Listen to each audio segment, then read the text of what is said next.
Hello there, and welcome to episode 143 of BigRedBarel's Geek Speak podcast, a place for all your nerdy needs on BigRedBarel.com. My name is Diarmuid. I am the dangerously darling host for this episode. Don't worry, I'm not alone, thankfully.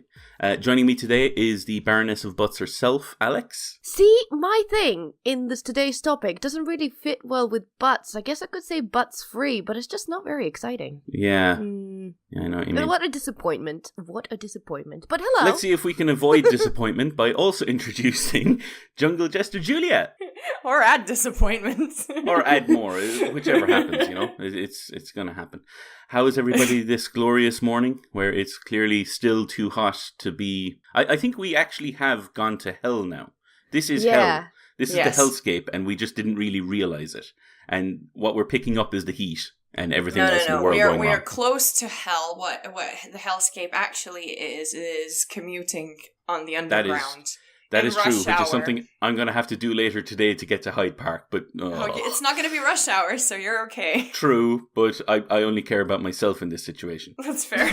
Anyway, outside of this horrible hellscape, we still have good things happening. And the very first thing I want to talk about today is a great thing that happened this week. It's the greatest thing. We had Nathan Fillion has been teasing something to do with Uncharted on his Instagram like 2 weeks ago. And then last Monday, he actually revealed what it was. And it's an Uncharted fan film that came out. It was released on YouTube. It's about 15 minutes long. And it is glorious. And how? Yeah, it's such a good... It's obviously, it's a fan film. So it's full of fan service. It has the Sic Parvis Magna, ring. It has him in the blue shirt from Uncharted 4. It has him doing the puppy got wet or kitty got wet line when he punches somebody. It even has the third person camera at one stage. It has all of that glorious fan service, but at the same time, it still manages to actually be a really well produced fan film. I was really impressed with it, actually. I have a question. Yeah. So, because I've not really played Uncharted and barely watched Julia play Uncharted, what? I'm not exactly. Yeah, calm your memories, woman. Okay. Hakuna your tatas. Hakuna your tatas. So, I don't really have a clear... I kind of get Nathan Drake, but the thing is, I can't immediately watch something and be like, that's not Nathan Drake. I don't know the character that well. So, to me, when I watched that little segment, to me, this was very Nathan Fillion. He's quipping and doing all that stuff. I didn't feel Nathan Drake. So, what I'm trying to understand, is it just because I don't know Nathan Drake that I don't see it? Or do you think he was just, too much Nathan Fillion in it? So since the release of Uncharted, the very first one, people have wanted a movie because it's basically a movie anyway. But people aren't happy with games just being movies themselves. They want an actual live action movie. Fair enough. And since it was since it was thought up of, people immediately gravitated towards Nathan Fillion being Nathan Drake in the movie. The reason being is he already is. He is basically a real-life Nathan Drake. Not in terms of killing thousands of people, but more so in that he is that quippy, kind of really fast-talking, funny guy who you just love. He's the devilish rogue. That is who Nathan Drake is, and it also happens to be what Nathan Fillion can play in his sleep. So... it was kind of a match made in heaven. And that's, when you watched it, you saw Nathan Fillion. And I agree, it was a lot of Nathan Fillion, but that was perfect because he is also Nathan Drake. I can't really describe it in any other way. Well summarized, yeah. It's, Nathan Fillion's characters are, basically, Drake was, I'm going to say Drake because otherwise it's Nathan and Nathan. Drake is designed to be that Malcolm character. He's roguish, he's back-talking and all that jazz. So it's he was written to be that character. And Nathan Fillion has made a career of that character and probably is that character without the tomb braiding. Yes. And the killing thousands of NPCs. Other than that, yeah. Yeah, other than that, yeah, they're pretty similar. I think initially when they were designing Drake, they were basing him off what's the guy? Johnny Knoxville. And in the later series, we're kind of jackassy. And in the later series, they actually grew him to be more like Fillion because the similarities are just undeniable. That's true. They were kind of trending towards Nolan North, who happens to just be Nathan Fillion. He's. I don't think you've ever seen them in the same room. Therefore, they're the same person. So I think that's how that works. Yes. But yeah, if you guys haven't seen it, it's available on YouTube for free. It's a fan film, and I really hope something comes out of this, even if it's just like a limited series that PlayStation put up on the PlayStation Store. Something, anything, like even just a little bit longer, a little bit more. Yeah, I'm hoping there is. Yeah, they've already started teasing that because of how much it blew up. I think the creators have had a lot of interest, and potentially they would be making. I'm pretty sure they'd probably make like a web series or something. I would hope so. Like yeah. at that production level. But yeah, I think they're definitely going to pick it up. I hope they're not going to make a movie because that would be too much. Yeah, true. Series just a limited series, something else to kind of keep the fans satiated until the next Uncharted comes out, whenever that is. Anyway, let's move on to the news. And as you guys are probably well aware at this stage, San Diego Comic-Con is ongoing right now. There are trailers basically dropping left, right, and center. And the one that we want to talk about is Doctor Who. I don't know why we want to talk about it. I'm not a big fan of Doctor Who. So someone else I was hoping take you were. over. No, I'm not. I no. You were my last hope, Di. No. You were my last hope. Look, everyone is excited about Jodie Whittaker, right? Yes. So I was like, well, we gotta put this in the agenda because we gotta talk about this trailer.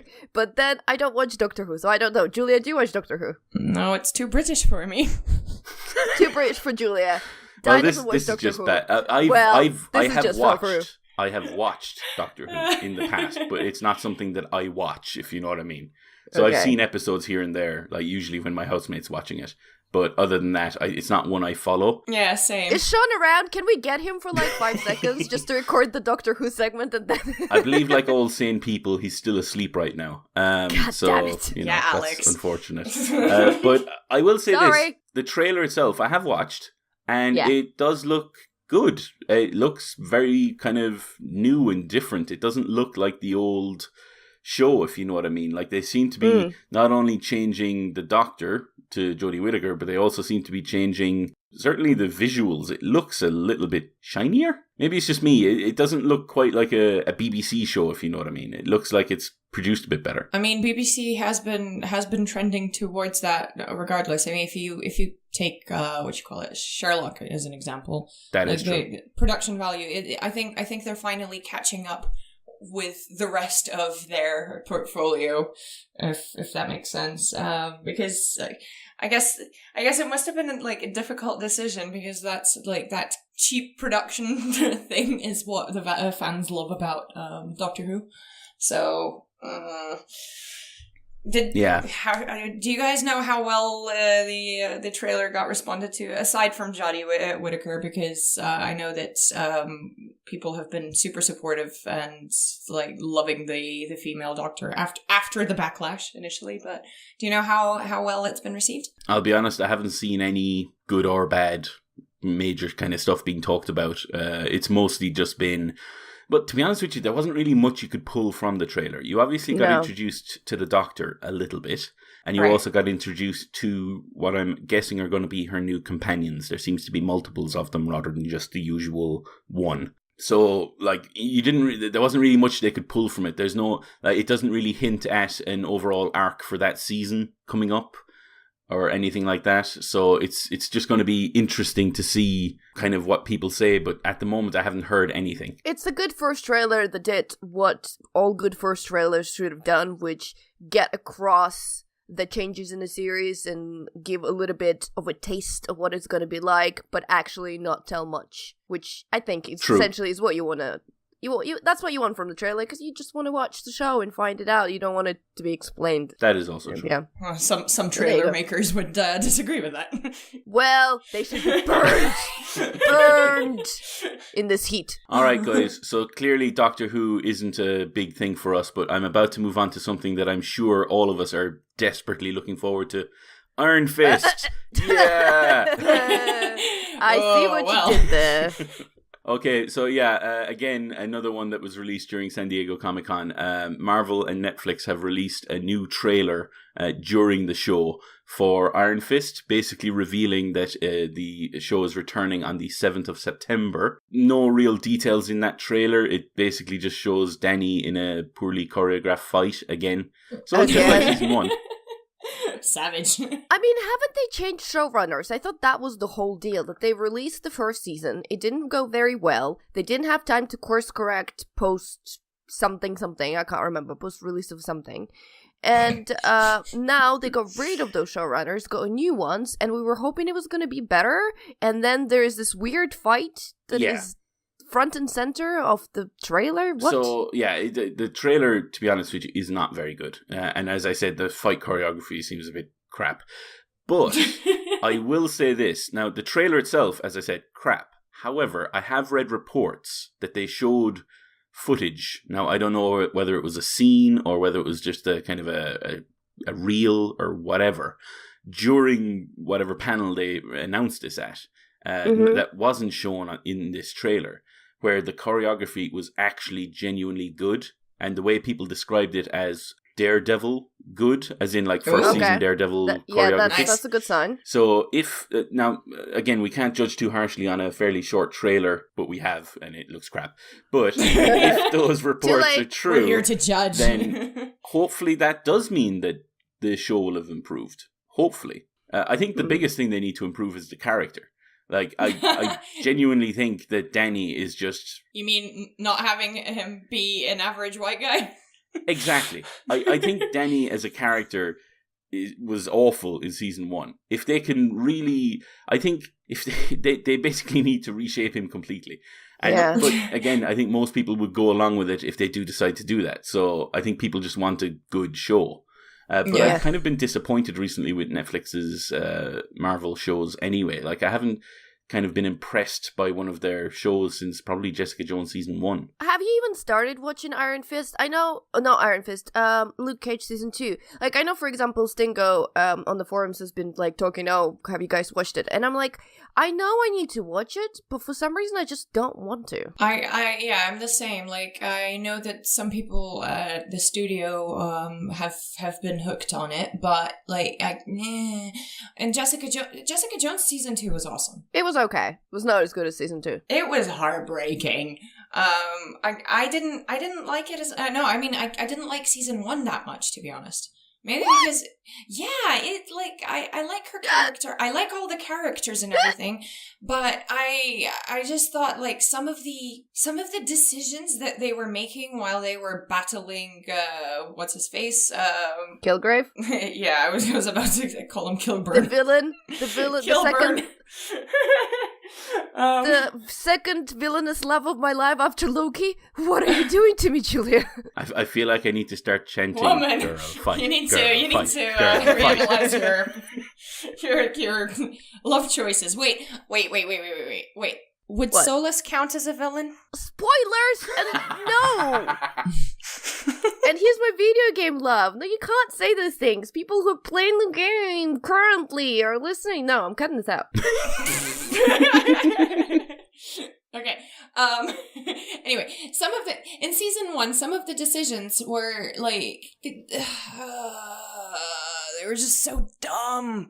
And it's like, yeah, we're all gonna make these great choices all along, and like we're such wholesome, not wholesome, broken characters, and we're so smart and stuff, and then we're just gonna do something really fucking dumb. Like, I'm not gonna spoil it because I can't spoil it, but there are some choices of battling Kilgrave, not Burn. Everything is about burning today, let's face it. Yeah, everything is about burning. Also, Kilburn is a station on the underground. Which just confuses me. Wait, that would spoil... Dude, can we get back to Iron Fist? Because I have no idea where we are. We're in this land far, far away, like, flying in the air going, what the hell is going on? We're in the better Netflix land, okay? We're in the better Netflix land. So I think the basic idea from all of that is that Julia enjoyed Jessica Jones Season 2 better than Jessica More Jones than Season 1, yes. Whereas me and Alex were on the other side of the fence. Yes. But in terms of Iron Fist, I don't think it changes much except for the fact that I hope it's going to be good, but I don't expect it to be. I have to say, I love how like forced optimistic people are about upcoming Marvel shows. It's like it was really disappointing to begin with, but let's just really hope. Yeah. We will really hope. The trailer looks crap, but maybe it's just the trailer. For me, it's more a case of if it does get better, then it gives me hope that Marvel and Netflix will keep that relationship going, and we might eventually get other smaller characters, someone like Moon Knight, or, kind of characters that wouldn't make it into a movie but could still carry a show. So, that would be amazing. And you know what? I don't think that even if Iron Fist continues to flop, the other shows have made it clear that like there's still an audience for it, and people still want these shows. So maybe they will pick up smaller characters, smaller, more interesting characters. Very true. I mean, it was. Sorry, quickly last point, and then we're gonna jump off because we've been here forever. But they have really been bizarre in the way that things happen. So they started super strong with Daredevil, and they continued kind of super strong with Jessica Jones Season 1, and then, moving past that point. Go on. And then Luke Cage was kind of okay, it was interesting, people were happy that he was the head of his own show, it was awesome, and then we kind of got those, Daredevil Season 2, had some awesome parts in Punisher, and had some horrible parts in Elektra. And then we got the Iron Fist and the Good Defenders, and they were all like really, and we were like, what the hell is happening? They like, the previous seasons were so amazing. And then suddenly they come up with Punisher Season 1, and it's like, oh my god, Marvel is back! This is so great! And now they're like, again. So, like, it's really weird. They just, some of the stuff, they just nail it, and it's like, yeah, they know what they're doing. And then you switch on Defenders, and you're like, what? I think what this tells us is that making TV shows is hard work. Yes. Yes. Thank you. I think that is what Alex was trying to say. In a very long, convoluted way. Okay, let's move on from this new stuff. What else is hard work to make is video games, apparently, especially for a small team based in England somewhere where there's about 10 people in it. And that's what happened with No Man's Sky, and it was released 2 years ago, and some people enjoyed it, like me, and like Joe. Some people didn't enjoy it. Or at least they were expecting huge things from a team of 10 dudes who, actually there's women at the studio as well. I should include that. Apologies. But they were expecting massive things, and they got a massive thing, a huge universe that they could go and explore, but they were expecting all the bells and whistles that you'd expect from a AAA game, and they were never going to get that. At least that's what they thought. To be fair, one could argue they have misrepresented themselves a little bit. A little in their bit, excitement. Yeah. They really should have been far clearer. I think it was a case of they had always planned on introducing these features, but they should have been far more clear about the fact that some of these you're going to have to wait for. Exactly. And they weren't. And that, that should have been clear up front. I kind of went into it expecting what I got, though. I'll put it this way. I kind of knew, I knew there wasn't going to be multiplayer because they kind of said multiple times that, it's not a multiplayer game. Even just before it was released, they put that out there. And still people went into it expecting or hoping for that. And that's fair enough, because that's what people want. They see that kind of universe and they want to be able to explore it with their friends. Thankfully, from Tuesday of next week, you'll be able to do that. So the next update is being released next week, and one of the major features it includes is a multiplayer mode. So you and I believe up to 4 friends, you and 3 friends, I should say, so 4 as a group, can go and explore the universe together, build bases together, fight pirates together, all that kind of good stuff. So if you had the game and you want an excuse to jump back in, now seems like a pretty good time. One of the more recent developments in this story as well is that not only is it's actually called Next, so the next update coming out next week, but from next week onwards, they're also looking at trying to introduce far more regularly, possibly weekly, updates that the fans ask for. So they're probably going to be slightly minor kind of things that they can add in, and they're probably still going to have bigger updates coming down the line. But there's going to be a kind of a fan-run or a fan-orientated set of updates that will be coming out post-next that should function as just minor updates to keep the game. It's a game I've really liked. I played it for, about 20-30 hours when it came out. That's decent. Really enjoyed myself. I got what I expected from it, and I had hoped that they were going to be quicker at getting the updates out. That was on me. I shouldn't have expected that from such a small team. But over the past 2 years, they've released 4 major updates in the past 2 years, and all of them have greatly changed the game. So, and this next one seems like probably the biggest one they've ever done. The trajectory of that game is on the up, and it's just kudos to to Hello Games for just keeping No Man's Sky going and going and going and keep working on it. When the backlash they got, like, I've read some of the interviews this week that Sean Murray has given, and like not only was he given death threats, but his entire team was. And that kind of stuff, when you get that kind of a backlash as such a small team and you feel so kind of alone because nobody was providing them support, not even Sony, and Sony were the ones who signed them up. After all of that, they still worked on the game and they let the updates speak for themselves, and I think that's just admirable. I know. I mean, yeah, that's. I mean, I haven't really played No Man's Sky, it's just not my type of game, but I have, all of us have seen this whole thing unfold throughout these 2 years, and whether, as I said, I don't really think they misrepresented themselves in any malicious way. They just got excited in their new studio and they weren't really sure, knew exactly how to do things. It could be the fact that their marketing was probably outsourced, probably through Sony, and that was most likely what they ended up with. In terms, they pitched a game vision as opposed to what they had at the time, obviously. And, marketing did their thing. Yeah, exactly. But, as Di said, the fact that they managed to keep going through all of this, just so much respect and so much kudos to them, that they focused on the people who enjoyed the game and loved the game and just kept working for them and providing all this free content for them. I mean, they're still working throughout the 2 years. They've been working continuously on the game for, pretty much nothing, because they're not really charging for these updates.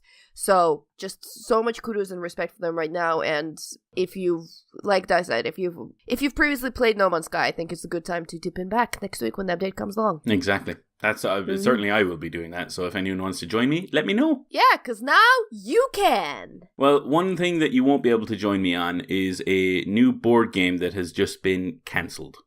The Dr. Horrible board game, which was on Kickstarter, and it was obviously based off of Joss Whedon's Dr. Horrible sing-along blog, has been cancelled. And the reason it was cancelled is probably the stupidest thing I've ever heard of. I don't know why. So anyway, the Lucky Troll Games are the people who put up this Kickstarter, and they wanted to make a Dr. Horrible board game. Loads of people got excited about it, and the game actually surpassed its stretch goals by 4 times the amount they were looking for. Nice. So it was clearly popular. Clearly people want this kind of thing. That's fine. The CEO, Nicholas Engel, has come out recently and basically said, yeah, it was never our intent to hurt anyone, but we really should have explicitly stated that this product is currently unlicensed. And obviously, even after raising all that money, they still haven't managed to get the license. Therefore, they've had to basically cancel it. Why do you go out there and put yourself out there as, we have this IP that we're working on that isn't ours. We have this project we want to do. We're not licensed for it though, but we're still going to ask for money. I mean, okay, so Kickstarter and board games is a whole interesting big topic. One of the things to notice is that, board games on Kickstarter, I think board games were responsible for 30% of Kickstarter's revenue this year. So board games are huge on there and they're growing. And the appeal for a lot of designers, especially the new designers, is that they see that people actively back board games. Now, we have come to the point where people, when they want to buy a new board game, they don't go to a board game shop. they go on Kickstarter and see what's on. Cool. So it has become this new arena that people just move in. Their first place to look for any updates for any new exciting games is Kickstarter. So a lot of designers have a tendency just to think, oh, we're going to put it on there, we're going to get lots of money, and then they don't think about anything. So in many cases, the projects just closed because people had a Kickstarter, it was successful, they got a lot of money, and they were like, we don't know what to do now. We have no idea what's going on. Okay, we've got all this cash from Kickstarter and... we have not planned ahead. No, we have no plan ahead. We don't have accountants. We don't have anything set up. And so many studios just, close shop because of that. And I think it's the same thing with this one. There's been a lot of really successful licensed properties. Simon is a company that does a lot of them. I mean, they're having a Batman board game coming out soon, which raised a lot of money on Kickstarter. They have Hellboy, I think, is their newest one that's coming out that was cool. Either just had the Kickstarter or is planning to have a Kickstarter, So they are all these big licenses board games that they just swim in cash, man. They just swim. So I can see so easily just like, oh, Dr. Horrible, everyone loves that little silly sing-along blog. We're just gonna put it on the board game and get lots of money, and... I'm pretty sure that they probably looked into it and thought... This is just a wild assumption, but maybe they're still living like 10 years ago before Joss Whedon completely blew up in the Hollywood realm. And possibly they put it up, and then after it, there's lots of unlicensed stuff that flops all the time. And after they got the attention and the success, there is a high possibility that some of Whedon's lawyers just went up and, hey, do you have a license for that? Do you have a license for them guns? So they had to shut shop. Yeah, it just seems really naive. Yeah, it feels really amateur. Yeah, it does. But that's what exactly I'm kind of saying. That's exactly my point. That a lot of people, this is a cautionary tale, because even guys, I do writing for Tabletop Gaming Magazine, and occasionally I get games for review that were on Kickstarter, and you can see immediately there's just some telltale signs this game has gone from Kickstarter, and that's how you can tell almost immediately.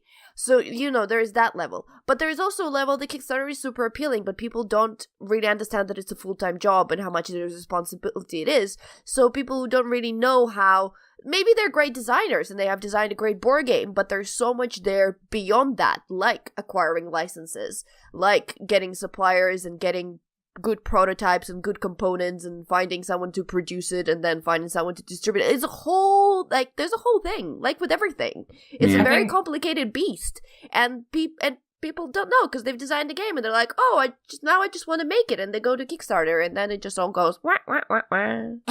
Sad trumpet. What are the most successful board games that started from Kickstarter? Because I have no idea about any of this. Okay, well, probably the one that people know the most is Exploding Kittens. So that's a card game, right? That's a card game. Yeah. A lot of miniature games. Conan was huge when it was on Kickstarter. We have it as well. Unopened. Unopened, yeah. Yeah, 2 huge boxes unopened, but yeah, that was a huge Kickstarter. Recently, Rising Sun was a big Kickstarter, but then it comes from a very known and respected board game designer, Eric Lang, so that was, a pretty safe bet. But you can just go on Kickstarter, and I think there is an option to actually search for, the most backed games or something. Is Secret Hitler from Kickstarter? Probably. Sounds like something that would be from Kickstarter. Yes, it is a Kickstarter game. Well, there you go. Yeah, I just can't imagine there being a board meeting where it's like, we have this game idea. Well, if you're interested, its goal was 54,000, and it got basically almost 1.5 million. Whoa, nice. There you go. Very nice. This is the Kickstarter. Yeah. Anyway. Yeah. So we've been talking about board game Kickstarters, so we may as well move on to another board game Kickstarter, which unfortunately also hasn't exactly taken off. This is for Overturn Rising Sands. which has been recently accused of plagiarizing other board games like Massive Darkness, Conan, and a few others. It's a co-op miniature board game. It's raised tens of thousands of pounds, but it was the company's Foxtail were accused of plagiarizing a number of other board games. Initially, they kind of said they just used a kind of a template, and now they're kind of working off of that and kind of expanding out. But then after that, they started to blame a freelancer who they brought in to fix the rule book and so on. At this stage, Kickstarter have suspended the campaign just hours before it was going to actually complete. This is another bad news story. We've covered a few good news stories just a second ago. This is another bad one. Yeah. I hadn't heard of this game. Alex, were you aware of this before it got shut down? I was aware it in as much as my board game side of my Twitter just exploded and everyone was like, they're plagiarizing, this is Kickstarter, take this game off your website, which they did. Good on Kickstarter for acting so fast, I guess. To be honest with you, this isn't exactly a new thing in video games. Like on mobiles, the amount of games that are cloned from others is huge. Obviously, this is a Kickstarter campaign, so this is before the project has actually gone live. And good on Kickstarter for being quick to the mark and getting that campaign suspended. We'll see what happens next. Obviously, no money has been taken from fans, seeing as this was suspended before the campaign actually completed. But these two Kickstarters that we've talked about today are they're lessons to be learned, not just from backers, but also from the people who are putting up their projects. For the first one, you really shouldn't be that naive. You need to know that in order to to use someone else's IP, you need to license that IP. And for this one, backers need to be able to look into a project, and then when they see it going wrong, put up their hand, report it, and hopefully this kind of stops plagiarism and so on. I mean, it's bad that we've talked about two negative board game or stories on Kickstarter, but we also did mention a few positive ones, so I'm glad at least for that. There's lots of new and exciting projects on there. But exactly. You should be careful. And you should kind of, if you look, a lot of board game writers and board game bloggers do have usually a post about how to spot a good Kickstarter, or at least how they choose Kickstarters they cover, which is really helpful. I know Matt from Creaking Shelves that writes for us. If you go on his website, I think he did do a post about how he chooses the Kickstarters he covers and what distinguishes for him the project that is going to look interesting and the project that is actually going to be fake or unsuccessful or is a bit of a scam. Sorry, I wouldn't necessarily view this as a negative story because Kickstarter and people jumped in and Kickstarter responded on the fact that there was a possibility of plagiarism, and now that now it's shut down before prior to people basically getting swindled. Oh yeah, agreed. It is a far more positive story because Kickstarter were able to go in and stop it from. I think it's just the lesson to be learned there is for backers, if you want to avoid disappointment and anger over a project that you've potentially backed but now have had to pull out from because of this plagiarism stuff, just research and before you put any money up, Mm-hmm. Oh yeah, always. Right, now to move on to something that I'm disappointed and angry about. Yes, me too. Oh, wow, what a segue. Yeah, this story broke I think last night when it was announced, and it annoyed me to no end. So if you're unaware, Disney have removed James Gunn as the director of Guardians of the Galaxy 3, Volume 3. He was the director and writer of the previous two entries as well. So basically Guardians is his baby and he created it from scratch, and nobody expected before the first Guardians that came out for it to actually get a following, and it's considered one of the best series in Marvel's MCU. It is so much his baby that I believe he wrote the parts for Infinity War for the Guardians as well. Yes. It's one of those cases where it's genuinely sad to see this happen. The reason it happened is because recently a number of his old social media posts have resurfaced online, and these posts were posted almost 10 years ago. Disney, the posts themselves, I won't cover exactly what they were because some people might be offended by them, but they were jokes, and they were clearly jokes if you go back and read them, regarding pedophilia and rape. Obviously not topics that anyone should really be joking about. And they were disgusting, and they were bad posts. They really should not have been posted. Like, I'm sorry, but this guy made PG porn. Yeah. Like... Oh no, but like, all I'm going to say is the posts themselves are bad. My problem with this, my main problem with this, is he knew that. He apologized for them in 2012, publicly, before the first Guardians film came out. So people were well aware of this. Disney, Marvel were well aware of this. Yet, when those posts resurfaced, that have now been deleted, so they were only resurfaced like through like the Wayback Machine and stuff like that. Yeah. And they were only resurfaced by conservatives in America who were not fans of the way James Gunn has been recently speaking about President Trump and conservatives in general. They went through his old posts, they dug them up, they made them public again, and Disney, for whatever reason, Alan Horn, the chairman, decided to sack him. Their quote was, "The offensive attitudes and statements discovered on James's Twitter feed are indefensible." Point number one, they're no longer in his feed. He deleted them quite a while back. Number two, they are inconsistent with our studio's values, and they have we've severed our business relationship with him. Yeah, I was so angry when I was reading this because it just makes so little sense. I mean, I really don't think you can judge people who make mistakes because they make mistakes. What you need to judge them on is whether they learn from them. And he has. Yes. He clearly has. Yes. And they still fired him.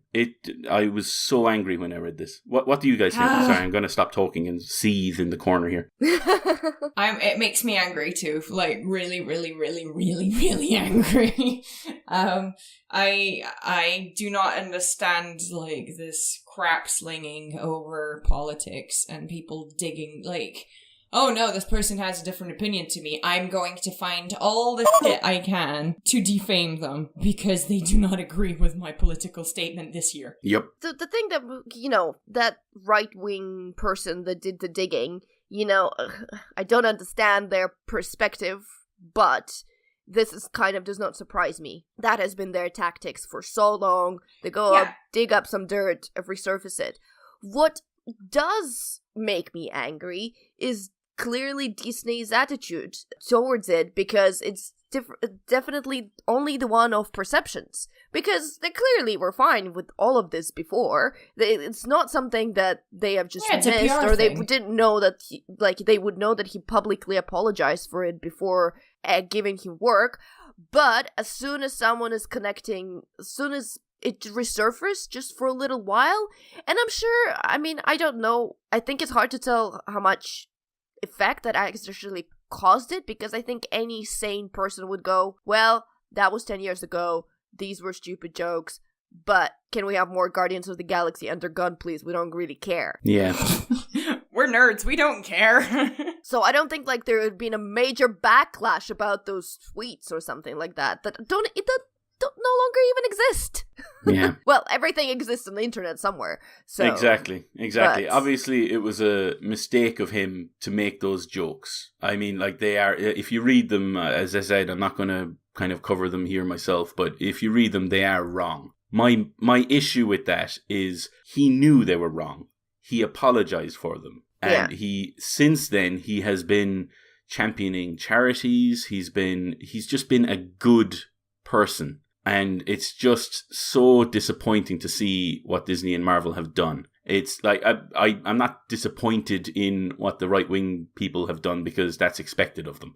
Exactly. It's what I expect them to go down to these tactics. What's annoying me is a studio of the size of Disney could easily have just kind of said nothing, gone to James, said, hey, people are talking about this again. And he could have given an interview on some news show saying, oh, these cropped up. Yeah, and as I apologized in 2012, I'll apologize again. I was a different man at that stage. I've grown since then. And he could have said that, and that would have been the end of it. But no, they decided to fire him. And what is going to happen to Guardians of the Galaxy free now. I just... I'll put it this way, I won't be watching it. Yeah, probably not, actually. You know, I've lost all interest in it. All interest at all. I really don't... I don't know. I'm... At the moment, I'm incredibly angry about this, and I don't know what decision-making I'm going to actually make right now. But right now, I have absolutely zero interest in Guardians of the Galaxy Volume 3. Zero. Alright, so let's move on to the topics for today. And the first one we're going to discuss is actually quite an old game. Alex? Yes, okay, so this is going to be super quick because I've basically done nothing exciting this week, so I'm going to talk about Diablo 3. Because we've all played it, and Diablo 3 is great. Just Blizzard games tickle me just about right. This one is insane. There's a lot of tickling happening here. Tickle. So we started a playthrough with the four of us, Di included, and also Hannah and Calvin, and we've all chosen different classes. Mm-hmm. Di is glorious SnuSnu, the barbarian. Yeah, Nice. the barbarian woman. Her name is Katara. She goes by SnuSnu though. I don't actually know the names of any of our other characters because the only one that is important is SnuSnu. Ain't that the truth? That's all that matters. The reason why I really wanted to mention Diablo 3 is because you can buy a new class character, Necromancer, that doesn't come with the base game, but you can buy an expansion. I think it's like $12.99 or something like that. So Calvin decided to play as a Necromancer, and freaking hell, I swear I'm dying right and after there comes a zombie and sneezes at me, and I'm dead. And then Cowan has got all his like ghost boys and skeletons that just appear and they fight for him, and he's just standing like to the side, I don't know, twiddling his thumbs while all his boys are just murdering everything around. I think we separated in a dungeon or something, and by the time we found him, he cleared half of it just by himself. It's ridiculous. What I really like is his character carries around a sword that Calvin but likes to never look uses. He never uses it. Never needs to. Well, to be fair, like, the Necromancer was introduced as a paid character for that very reason. True, very true. So it's basically Diablo 3's easy mode. You just get the ability to generate all of these, ads, and then they go off and they kill everybody for you. And you're just like, okay, well, I'll just sit here and pick up some loot. To be fair, like, James and I started playing Diablo a while ago, and we kind of got bored because we didn't go for Necromancer. I don't remember, man. My character. Oh, we actually started two characters, Paladin and Demon Hunter a bit. Yes, of course. And the second I know you one too was, well, love. Yeah, of course. And the second one was Knight, or basically another tanky one. It was Barbarian and the other chick. And you know what? We have not died a single time. Need to raise difficulty, man. We did raise difficulty to the point where we couldn't raise the difficulty anymore, and we still didn't die. And it was just, it's beautiful, gracious dismemberment. The only reason you play this game is for the loot, because there's just so much loot. Oh my god, I got the mercy wings. Yeah. Well, they just come. They just come with your character. You don't even have to loot. Yeah, no. Otherwise, as I was saying, I got the mercy wings, and nothing else interested me. So I'm still wearing my pants of wounding. So there you go. Anyway, wow. So yeah, that's my little Diablo 3 spiel. I think if you're still playing a game, it's a lot of fun. So many years later. It makes me want to jump back in. Yeah, and if you do want to jump back in, if you haven't jumped in before, there's a new version of the game. So originally it was released as the Ultimate Evil Edition, and that's the one that we had, and then you can buy the DLC to add on to that. But right now, the Eternal Edition is available, and that's the one that includes the Necromancer DLC. So if you do want to jump back in, you can look for that one. And I think it was recently on sale on the PlayStation Store. I don't think it's on sale anymore, though. But like it will drop in price regularly, so just keep an eye out for it. Is it still expensive? The Eternal Edition was close to £30 when I had a look for it. Oh, then all right. Well, it went down to 20 during the PSN sale, but I don't know. It's possibly gone back up again. Game prices, that's not expensive at all for all the fun you get.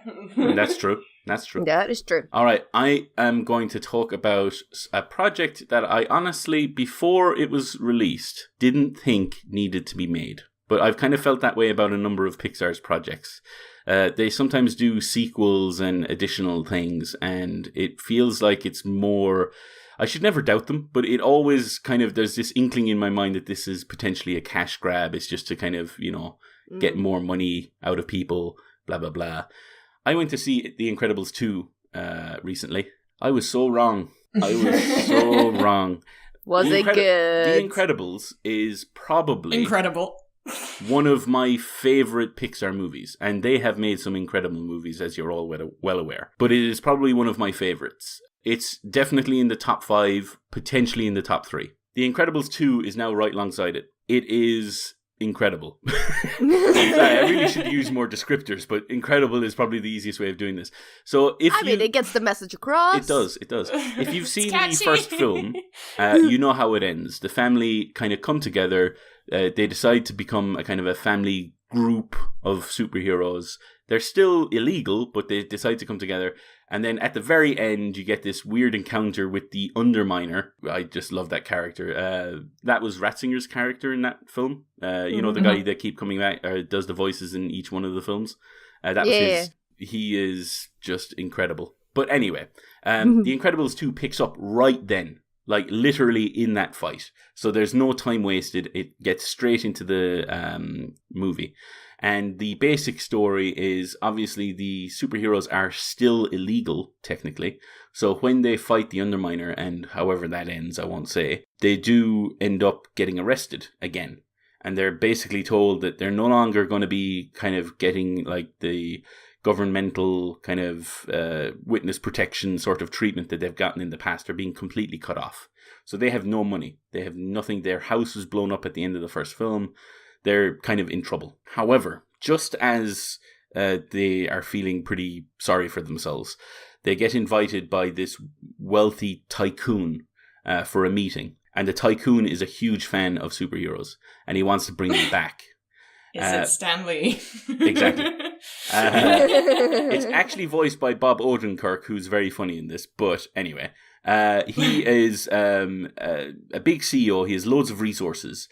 But he says the issue is perception. So they need to kind of show people the good that heroes are doing rather than the destruction that ends up at the end. And that's their plan. And their plan is they want to kind of go out with someone who causes the least amount of collateral damage, which just so happens to be Elastigirl. Much to the chagrin of Mr. Incredible, who wants to be the super, but obviously he's just going to be the dad for now, apparently. At least that's how he feels. So he becomes the stay-at-home dad for the kids and the baby Jack, while his wife is out saving the world or people and trying to turn the public perception towards superheroes so that they can eventually change the law and make everyone legal, and that's the happy ending that they're looking for. The film is utterly funny, heartfelt, so well acted, incredibly well written. There's all of that good stuff that you saw in the first film, and it's back. The characters are just as rich. Their interactions are incredibly funny. But the thing that is like the little cherry on top is there's far more Jack. And Jack is the best thing about this film. He is so funny. At the end of the last film, you obviously find out that he has powers. And in this one, they explore those. He has the ability to multiply. He has the ability to combust. He turns into a giant purple rage monster. He, at one stage, fights a raccoon. I'm not going to spoil any more of it. All I'm going to say is, if you want to go to the cinema and laugh and potentially cry a little bit and have fun, go and see this film. It is incredibly worth it. If I was writing the review for this, it would be 5 out of 5. It is excellent. Good. Wow. And I'm done. And incredible. By the way, everyone, I should put this at the top, but just start drinking the first time you hear Incredible, and by the end of Di's 5-minute segment, you're gonna be in the hospital. Apologies. Please don't send me any medical bills. I heard something. Well, feel free to cut this out. But I heard a really disturbing little story about someone being escorted from the cinema during Incredibles 2. Oh no. Oh yes. Oh no. Do I want to know? You don't. If it's what's in my brain right now, you don't. Yep. Okay. Somebody finds, it is known that Mrs. Incredible is quite an attractive lady. She is thick. With 2 C's. She is thick, double C, and somebody took it a little too far at the cinema. What? Oh my goodness. I saw this heading in I think it was last week or 2 weeks ago. Yeah, someone in the States had to be escorted from the cinema. All right, let's turn this conversation away from something that's entirely too sexual towards towards Greek half-naked muscular men. Julia, Yes. You've been playing God of War recently. How is that going for you? That is going fantastic. We just finished it. It was me and James playing it together. Well, mostly James playing it, and then once he gets too frustrated or can't find stuff, or is stuck in a battle, we take turns to keep it light. Hashtag relationship goals. Yeah. I mean, there's some abuse exchange at times, but it's all good. No, it's amazing. Like we were fighting the Valkyrie, and taking turns on that, and basically just because you know what, watching each other play, you when you're backseat driving, you tend to pick up the enemy's tactics more. That's true. So yeah, because he was playing the entire game, and I don't think I did any of the mass fights until we encountered the Valkyries. So I was like, okay, how do I throw an axe? How do I do the basics of this game? How do I do the basic things? And it's like, Julia, why aren't you using the cool full-on destructo mode ultimate attacks? I don't know how. To be honest, from experience of playing a lot of Cookies and Booze games, it's just it's typical us. We're like, yeah. we could have been doing this for the whole game. We just learned Exactly. Have you enjoyed it? Yes, it's absolutely awesome. I love the design of everything in that game. Especially the Valkyrie's armor. Yeah. Oh my god. I could half the time I was missing hits because whenever they zoom in onto the Valkyrie, I'm like, look at that helm. Oh, look at that. Oh, the wings. Oh, and it's like, wonder how one would cosplay that. It's beautiful. The game is absolutely beautiful. The writing is some of the quips, and Atreus he's mildly annoying / you go through a relationship arc with him. They throw the kid at you, and you identify with Kratos and his feelings towards this puny little thing. And how it evolves in usefulness along in the game. Agreed. And then I'm so in love with the game, and I'm in love with the characters, and I cannot wait for the next installments. I really want to see where it goes, where they go with it. Same. Oh my god. Yeah, it's the fight. I did everything in God of War except for the last Valkyrie fight because I was sick of throwing my controller away. So I just kind of left it. But in terms of games, I think it's probably one of my favorites of this generation. But that's just me. And Alex, you need to play it as soon as you possibly can. But I know that you're Alex, in the middle of a number of other things. It. Yeah, I am. Actually, do you know what would be good? Do you know what would be good? The return of Cookies and Booze with Alex playing God of War. Oh! Wow. You heard it here first, folks. Confirmed. Cookies and Booze is returning. I did want to touch on something else. So you did mention that you've played Assassin's Creed Origins recently as well. And I was the same. I played God of War first. And then I jumped into Assassin's Creed, and I think you did the same thing. That was a mistake. That was a mistake. Yes, it was. I can confirm it was a major mistake. I've had a long and turbulent relationship with Assassin's Creed. I absolutely loved the first 4 games. 4. Yeah. I mean, let's just say Altair and Ezio. That's the ones you loved. Yes, and exactly. But it started losing me on Ezio's last installment. Yeah. I don't know why, but it just started slipping there. And then for some reason, like, me and my pirate love never got into Black Flag. Although people keep telling me that I would absolutely love it and I need to give it another go. I might. That is probably my favorite one in the entire series, and I've played most of them. So it's well worth playing. Well, if you haven't given it a full chance, I would suggest it. But obviously that doesn't necessarily mean you're going to enjoy it. But at the same time, it is an excellent game. I am really intrigued by the concept of the. I know that the Assassin's theme does not run strongly, but you're just kind of observing pirate lore. Which is something that, like, I really want to play it for that.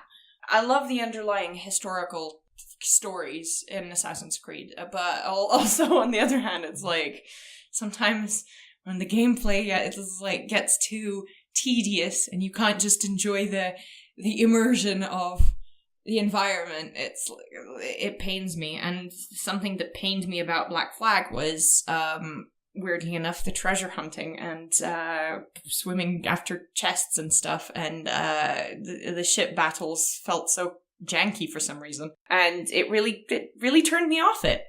So I didn't give it a very good chance, sadly. That tends to happen to me when I go from one game that controls in a certain way, and then I go to another one. It kind of sometimes messes it up. The same thing happened for me with Horizon Zero Dawn. I played through that, loved it. It was my game of the year last year, I think. Really? Absolutely adored it. But at the same time, Zelda came out. So I decided to hold off on playing Zelda until I'd finished Horizon. When Zelda came out, the controls were perfectly adequate for Zelda, but because they were not as precise as Horizon, it just kind of turned me off the combat. And that was one of the main things people enjoyed about that game, because there was, like, the story just was barely there. And that kind of turned me on that game. I didn't enjoy it as much as other people did. Now, I'm not saying it's a bad game, but I do think when you play games that are similar, kind of next to each other, it can sometimes taint your view of one or the other. Actually, I'm currently playing Horizon Zero Dawn in the background. I know, late to the party, but we will have to revisit this conversation. Definitely have to revisit this in the future. All right, and I think that is the end of our topics and therefore the show. Shout-outs. Alex, do you want to cover who we need to thank for their awesome patronage? Yes. So thank you very much to Stealthy Joe, to Will, to Gabriel, who we convinced to get Overwatch. Yeah. To Freya Goddard, who, you know how we were, like, complaining about that it was too hot and we needed rain. Mm-hmm. So, Freya Gordon wanted to go on camping trip and couldn't because we summoned the rain. Oh no! So we are very, I didn't realize sorry. my rain dance would do that. Apologies. So it worked. And then finally, thank you to Matt, who loved our recommendation of Ragtag for toxic coaching. Yes, Ragtag is so good. All right, guys. As Alex just said, thank you very much for listening. This has been episode 143 of Geek Speak. If you want to get in touch with us, you can do that on BigRedBarel.com. We have a forum there. You can comment on our forum post for this episode. Tell us what you liked and what you didn't like, and tell us how angry you are about James Gunn and all that. You can also contact us on Facebook. We're at facebook.com/BigRedBarel. We're also also on Twitter. The main account is at BigRedBarel. You can use the hashtag Geek Speak so we can find your tweets more easily and we'll be able to mention you on the show. You can also talk to us directly if you like on Twitter. I am at Diarmuid_S. I'm a Dusty Tulip _. And I am at Dusty Tulip _. Well, if you don't put the underscore, it's not me, so exactly, underscore. And I am at Lady Jeanette. What's with all the underscores? We all have underscores. Underscores are the best. Yeah, that is true. All right. If you guys want us to love you and kiss you and hug you and squeeze you forever, you could leave us an iTunes review. And we will love you forever in that case. However you like it, just let us know. We're open for many things. My safe word is pineapple. Also, Tuesday is a Tuesday, and every Tuesday we have Tabletop Tuesday, a board game night at Loading Bar in Dalston in London. Every week we have a new feature game. If you come along, play the game. You don't have to win, you just play the game, but you can win the game. I really said that in a confusing way. You can win the game at the end of the night to take home for yourself. You just have to participate. Just let the hosts, usually Tim and Alex, know, and then you'll be in the prize draw. Alex, what is coming up this week? Do you know? I do know what's coming up this week. So there's going to be a little game called Quirk. Now, I'm not sure I'll be able to edit this episode before Tuesday because we've got all sorts of shenanigans planned over this weekend. Sorry, peoples. There's someone's being the birthday boy this weekend. We might actually. Oh, should we age and shame him? We shouldn't. We shouldn't age him because that would be. We should shame him, but we should shame him and say everybody tweet at Bleezy Boy and wish him a happy birthday. Happy birthday! A yes. happy 19th birthday. I mean that's close to it. Certainly in mental age is closer to 10, but still. I didn't want to be that mean, but next time. He's not listening to this bit. He's already switched it off. No. Anyway, so because of this reason, so we'll be busy, so I don't know if I can edit it, but I do want to give a shout out to the game that's going to be this Tuesday, 24th of July. It's a little game called Quirk. There's gonna be designers Emma present on the night to help out to learn the game and just to answer any questions. That'd be awesome. But otherwise, if you want to check out what is the feature game for this week, either go to BigRedBarel top left hand corner and there'll be a post with all the information, including how to play videos or video reviews usually go up there, or you can find us on meetup.com, which is basically go there, search Tabletop Tuesday, we should drop, and it should have all that information too. Excellent news. All right. With that, I have been Diarmuid. I've been Butts. I've been Julia. And we bid you goodbye. Bye. Bye. Butts.